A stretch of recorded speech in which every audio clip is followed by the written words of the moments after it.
Alcalde Ledesma, hace unos minutos en esta charla que estamos teniendo, que le agradezco mucho, mencionaba varios, que para mí son muchos, pero son aciertos en la intención de Nicolás Maduro, ¿no? Para dividir la oposición, para llevar a elecciones regionales, en fin, hacía varios puntos en los que, bueno, subrayaba un triunfo o un acierto o un avance del lado del oficialismo, del gobierno de Nicolás Maduro. Hoy yo le quiero hacer una pregunta que es muy difícil, alcalde Ledesma, y no se la he hecho a nadie, creo que usted es el indicado. Se habla y se escucha desde hace mucho tiempo, desde diferentes frentes, ¿no? Desde la voz de Leopoldo López, María Corina Machado, la misma suya, Freddy Guevara, Julio Borges, y en fin, le puedo hacer una lista interminable de las estrategias y escenarios en los que se debe trabajar para rescatar a Venezuela. Sin embargo, en la agenda marcada por la oposición política venezolana ha habido más triunfos o aciertos del oficialismo que de la oposición. ¿Qué es lo que ha pasado? ¿Es que son muy eficaces desde el punto de vista oficialista? ¿Es que tienen un mecanismo que supera por mucho la organización de la oposición? ¿O es que la oposición está completamente desorganizada? ¿O es que la oposición no ha sabido capitalizar? ¿O es que de plano son mucho más inteligentes desde el oficialismo que en la oposición? No, porque se han cometido errores. Yo creo que no todo ha sido malo. Si hacíamos un inventario objetivo, se logró desde el 2009 instalar un eje unitario. Fuimos a competencias de elecciones y se ganaron elecciones regionales. Se avanzó de manera considerable el 2010 cuando fuimos a las elecciones parlamentarias. Se logró hacer postulaciones unitarias. Eso fue un avance significativo. Luego organizamos unas elecciones primarias para elegir al candidato presidencial. Eso fue reconocido por el mundo tanto que se veía como una franquicia que se podía hasta exportar, la manera de cómo era posible unir a factores tan diversos.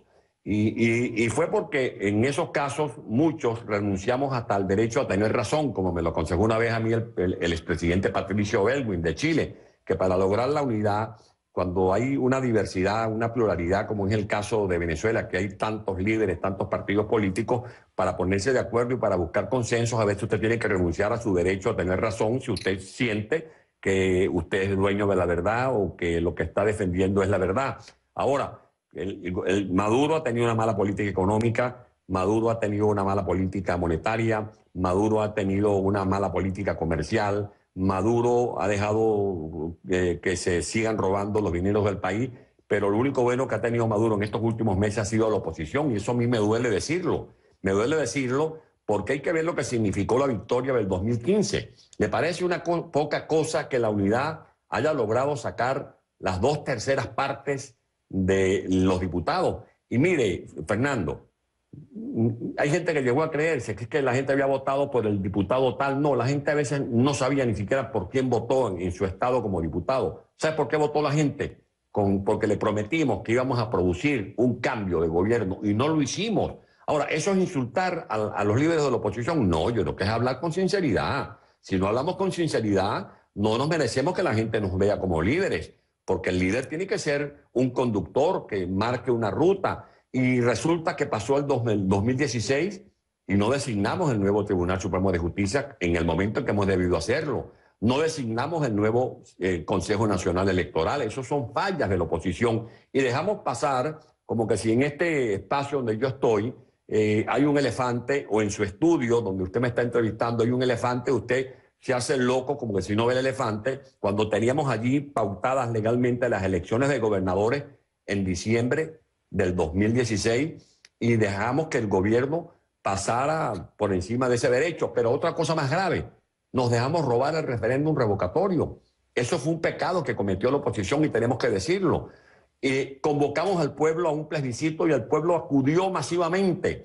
Hubo gente que hizo esfuerzos denodados para ir a firmar, que se expuso a que lo votaran de su cargo, de su puesto, a que lo persiguieran. Y resulta que al pueblo que invitamos a votar en ese plebiscito para que nos diera unas respuestas a 3 preguntas y dijo, no reconozcamos la constituyente, y después aparecemos reconociendo a la constituyente. La gente que va a pensar, o estos son unos estafadores, o estos son unos locos en cuyas manos no podemos poner el destino de Venezuela. Entonces, ¿estamos o no ya obligados a rectificar?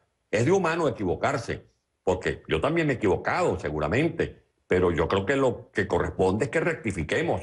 Y aquí o estamos con el gobierno o estamos con la oposición. Aquí no pueden haber doble juego. Aquí no puede haber casos de gente que ponga por delante su interés personal. La gente necesita referencias morales. El ejemplo que dio este joven, Juan Pablo Guanipa, que ganó la gobernación del Zulia, eso es un ejemplo de familia, porque sé que eso lo discutieron él y su esposa Begoña. Eso es un ejemplo de familia, que es una base fundamental para la recuperación ética de Venezuela. Ese joven venía luchando desde hace muchos años por ser gobernador. Ser gobernador del Zulia, Fernando, equivale a ser como presidente de Panamá, o presidente de Honduras, o presidente de El Salvador. Es el estado más poderoso desde el punto de vista económico de Venezuela por el petróleo. Y ese joven tuvo el coraje de dar un paso atrás y decir, yo doy un paso atrás en mi aspiración, en no tener la banda en el pecho como gobernador para que Venezuela dé dos pasos adelante. Ese tipo de ejemplos y referencias morales, la lucha que dio Andrés Velázquez, la lucha que está dando María Corina Machado, por citar solo algunos ejemplos, la lucha que dieron los jóvenes, la lucha que están dando los médicos, los trabajadores petroleros, los agricultores. Esa es la gente que tiene que ponerse en la vanguardia. Pero hay otros referentes, o bueno, no sé qué opina usted acerca. Yo estoy de acuerdo con el esfuerzo tan grande de Guanipa después de haber ganado las elecciones por no ir a juramentarse ante una constituyente, pues da un paso para atrás y se hace a un lado. Pero después aparece alguien como Manuel Rosales, que forma parte de la oposición política venezolana. Eso es lo que se dice, o al menos así se plantea. Y entonces decide, candidatearse, y hasta ahora se entiende que estaría dispuesto a ir ante la Asamblea Nacional Constituyente. Hasta ahora, lo tuve aquí en el programa, igual hablé con él, no me habló muy claro, pero bueno, finalmente ahí está. Es como que una contraparte. ¿Cómo ve usted el caso de Manuel Rosales? Yo tengo que ser sincero con usted. Yo aquí no vengo a hacer ejercicios de hipocresía, porque la gente a veces dice, no es que los políticos hablan y dicen cosas, usted sabe. No, mire, si usted es miembro hasta de un club de basquetbol, si usted es miembro de un club social, ahí hay normas que se tienen que respetar. Si hay una unidad y esa unidad tiene normas, esas normas hay que respetarlas. Y quienes se han puesto al margen de las normas no pueden ser considerados como los dirigentes o los líderes de la oposición venezolana. Si no recuperamos la coherencia, vamos a terminar perdiendo la gran oportunidad que tenemos en estos momentos de librar a Venezuela de una narcotiranía. Con el apoyo, este es el momento donde Venezuela tiene el respaldo de la comunidad internacional. Un pueblo que ha sido muy consecuente. No nos olvidemos que ese pueblo ha tenido momentos de abatimiento y los ha logrado superar. No se olvide usted que después de que nos dejamos robar el revocatorio, ese pueblo se desanimó. ¿Y qué ocurrió a partir del 1 de abril de este año? Que la gente salió a las calles, que hubo gente que fue a sacrificar no un día de trabajo, no unas horas, no un día de playa, fue a sacrificar su vida. Allí está el ejemplo de esa monja que fue capaz de sacar un minuto de coraje para increpar a un soldado armado hasta los dientes. El ejemplo de ese violinista que era capaz de entonar envuelto una nube de gas lacrimógeno el himno nacional. El ejemplo de ese muchacho armado con una Biblia, como Dios lo trajo al mundo. El ejemplo de esa anciana que se colocó frente a una tanqueta como para decirle, soy capaz de dar mi vida por la libertad de Venezuela. El ejemplo de esos muchachos que murieron en las calles de Caracas. Bueno, esa es la gente que tenemos que honrar, pero con una dirigencia que esté a la altura de esos sacrificios que están dando los venezolanos. Y de ahí es que de pronto viene la gran decepción de muchas personas, ¿no? Yo se los he dicho y se los digo de frente, usted me conoce que soy claro, se los he dicho a muchos políticos opositores, que los muertos no los puso la clase opositora. Los muertos ahí están, y los muertos son de madres, padres, hermanos, que ni siquiera tienen una participación en la vida política. Y el problema es que las decisiones que se han venido tomando le han pegado duro a esas personas. Porque mientras esos muchachos estaban derramando su sangre en las calles, habían otros que estaban pensando en cómo hacer sus pancartas para postularse a las gobernaciones. Y yo respeto las ambiciones de cada quien, pero no es mi ambición lo que debe privar.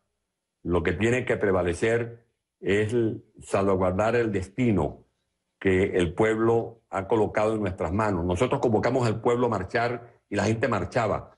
Le decíamos hasta vaya a marchar de 8 de la mañana a 2 de la tarde y la gente era obediente porque confiaba en su dirigencia. Porque cuando la gente era convocada a hacer plantones, a hacer vigilia, la gente confiaba en nosotros. Tenemos que volver a ganarnos la confianza de la gente para sacar a Maduro, para sacar esta tiranía, pero también seguir unidos para gobernar a Venezuela. Porque si no nos unimos con planes concretos y específicos y no demostramos que de verdad hay una voluntad de rescatar la ética y la moral en Venezuela, ni el diablo se va a querer llevar a Venezuela de lo malo que se va a poner la situación a más de lo que está en los actuales momentos.